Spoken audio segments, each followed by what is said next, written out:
Hey y'all, so like I said, this is going to be some really raw footage. So I'm in my backyard right now. It's a little bit shady, so the light on my face is not super great. I apologize for that, but we're going to talk a little bit about separation anxiety and how to prevent it and how to address mild separation anxiety if it is already happening. So I have a German Shepherd who was rescued at around 2, and she has always had separation anxiety. She's got a couple of different things, but her anxiety is very manageable if we just follow this process.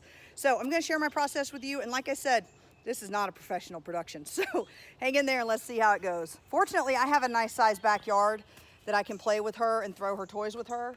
I do recommend that you have more than one toy. That way you don't ever end up having to battle if your dog doesn't have a good drop, okay? So go get it. So I'm gonna quickly pick up the second toy, which is one of the things that we use at work. You've probably seen them, they're called Go Nuts. It's one of our favorites. Good girl. As soon as she comes back, I'm gonna throw the other one. Hey, go get it.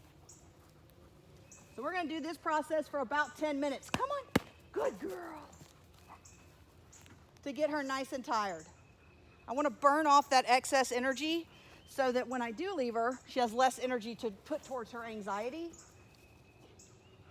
A lot of the problems that we see in dogs are related to exercise. It's one of the reasons as a trainer that I opened a facility that exercises dogs, because it helps so much with prevention of all kinds of behavior problems.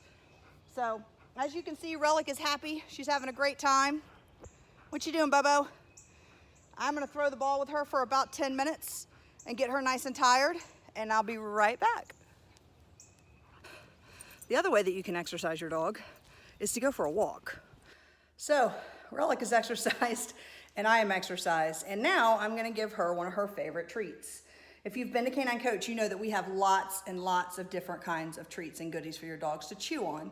Chewing in the first 15 minutes of you leaving your dog can release endorphins into their brain, and that means they have happy feelings instead of scary feelings.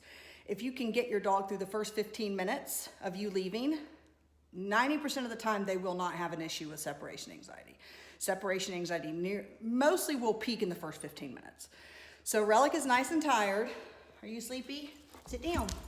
And now she doesn't care that I'm leaving because she's getting her favorite chew. Now her favorite chew is one of the things we have at K-9.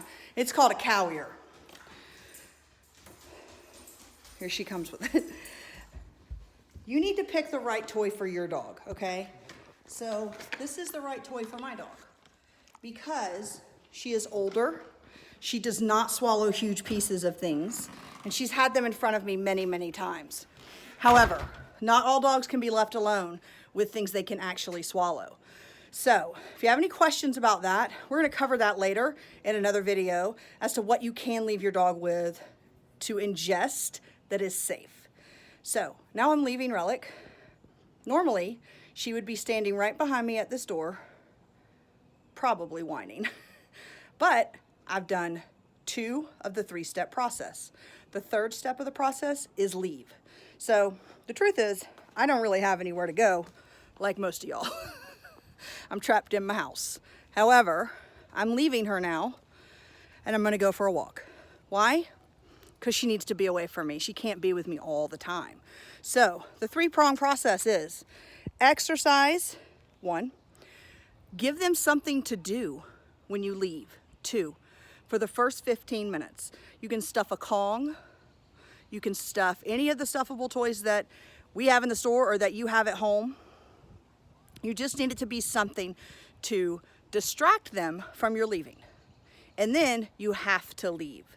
So make sure you're going outside on your deck. Maybe hold your conference call outside on your deck, or you're going for a walk without the dog. You have to leave your dog a couple of times a day.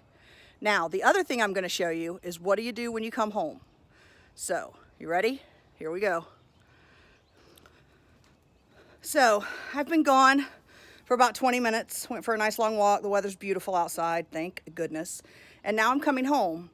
I don't know if Relic's gonna be done with her chew yet. We're gonna see. But I want you to notice what I do when I come in the house, okay? So, many people come home, maybe their dog comes rushing to them, maybe unfortunately they're jumping all over them. German Shepherds tend to get extremely excited when you come home. So in our house, we have a rule. We don't pay any attention to the dog until she calms down. So I'm going to show you that rule right now. And as you can see, she is not done chewing on her lovely chew. She's still very happy. And I'm going to completely ignore her. I'm going to go in the house. I'm going to get myself a drink. I'm going to take my shoes off. And in about 10 minutes, maybe I'll talk to her. So, just as a reminder, exercise is key. Distraction and distance. Put some distance between you and the dog. In the house, you don't have to welcome your dog the second you come home, and it's really not to their advantage. You don't make a big deal about leaving either. And go outside. Go for a walk without them. Go for a drive without them. Just go on the back patio without them. So yeah, if you have any questions about any of this, we'd love to hear from you. Just send them to us in the messages or in the comments, and we'll be happy to talk to you a little bit about it. But this is just a very high level, raw footage of how we work to prevent separation anxiety in our dog. I hope you guys are all staying happy and healthy, and we look forward to seeing you back at K-9 soon.